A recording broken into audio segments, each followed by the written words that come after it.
এইমাত্র পাওয়া খবর, এবার কোরবানি ঈদে বিয়ে করে এক হলেন সাকিব অপু। তাই তো অপু বিশ্বাসের সঙ্গে দেখা গেল সাকিবকে। নতুন গুঞ্জনের শুরু কোরবানি ঈদে। নিজেদের বিয়ের ব্যাপারে অনেক বড় তথ্য দিলেন অপু বিশ্বাস, জানালেন কোরবানি ঈদে এক হওয়ার আসল কারণ। তাই তো এবার কোরবানি ঈদে বিয়ের পরে মিডিয়ার সামনে মুখ খুললেন অপু বিশ্বাস। বিস্তারিত জানতে হলে ভিডিওটিতে একটা লাইক দিয়ে ভিডিওটি না টেনে দেখতে থাকুন।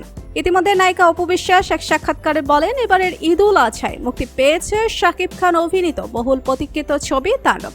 জানিয়ে ইতিমধ্যে প্রেক্ষাগৃহে উপচে পড়া ভিড় আর টিকিটের সংকট দেখা গেছে। তবে হলে সিনেমা চললেও বরাবরের মতো এবারও শাকিব খান ছিলেন পরিবারমুখী। চলচ্চিত্রের আলো ঝলমলের বাইরে একান্ত সময় কাটাচ্ছিলেন প্রিয়জনদের সঙ্গে। কেননা শাকিব খান জানিয়েছে, এবার কোরবানি ঈদের অপুকে বিয়ে করে ঘরে তুলবেন তিনি। শাকিব খান তার কথা রেখেছেন, কেননা শাকিব খান আবার অপু বিশ্বাসকে বিয়ে করে ঘরে তুলেছেন। ইতিমধ্যে অপু বিশ্বাসের সাথে ঈদে ঘুরতে যাওয়া কিছু ভিডিও সোশ্যাল মিডিয়ায় ছড়িয়ে পড়েছে, যেখানে শাকিবের সাথে অপুকে একান্ত ঘনিষ্ঠ অবস্থায় দেখা যাচ্ছে।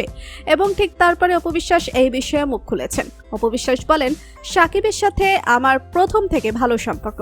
মাঝে কিছু ভুল বোঝাবুঝির কারণে দূরত্ব তৈরি হয়েছিল, কিন্তু সেই দূরত্ব এখন আর নয়। এখন আবার আমরা এক হয়েছি। রীতিমতন অপু বিশ্বাসের এমন কথাতে হইচই পড়েছে মিডিয়া পাড়াতে।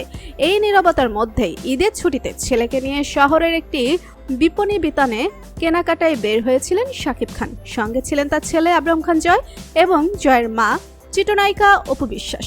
হঠাৎ করেই তাদের তিনজনকে একসঙ্গে দেখা যায় ঢাকার একটি সড়কে গাড়িতে ওঠার মুহূর্তে। কারো নজর এড়িয়ে যায়নি সেই দৃশ্য। মুহূর্তেই ভিডিওটি ছড়িয়ে পড়ে সামাজিক যোগাযোগ মাধ্যমে। তৈরি হয় নতুন করে আলোচনার ঝড়। ভিডিওতে দেখা যায় শাকিব, অপু ও জয় একই ধরনের মাস্ক পরে গাড়িতে উঠছেন। সামনে আসনে বসেন শাকিব ও তার ছেলে, পেছনে জায়গা নেন অপু বিশ্বাস। আব্রাহামের হাতে ধরা একটি ছোট ব্যাগ যেন এই পারিবারিক মুহূর্তকে আরও নিখুঁতভাবে তুলে ধরে। এ থেকে নিশ্চিত হয়েছে এবার ঈদে শাকিব অপু আবারও বিয়ে করেছেন। বর্তমান সময়ে শাকিব অপুর এমন কাজে খুবই খুশি তার ভক্ত অনুরাগীরা। তো বন্ধুরা, এবার কোরবানি ঈদে শাকিব অপু বিয়ে করে এক হয়ে কি ঠিক কাজ করেছেন? আর আপনারা কি চান শাকিব অপু বিয়ে করে আবারও একসাথে ঘর সংসার করুক? এই বিষয় নিয়ে আপনাদের মতামত কমেন্টস করে অবশ্যই জানাবেন আমাদেরকে। ভিডিওটি ভালো লাগলে লাইক, কমেন্ট ও শেয়ার করতে ভুলবেন না। আর আমাদের চ্যানেল ও ফেসবুক পেজটি ফলো করে আমাদের সাথেই থাকুন। ধন্যবাদ সবাইকে।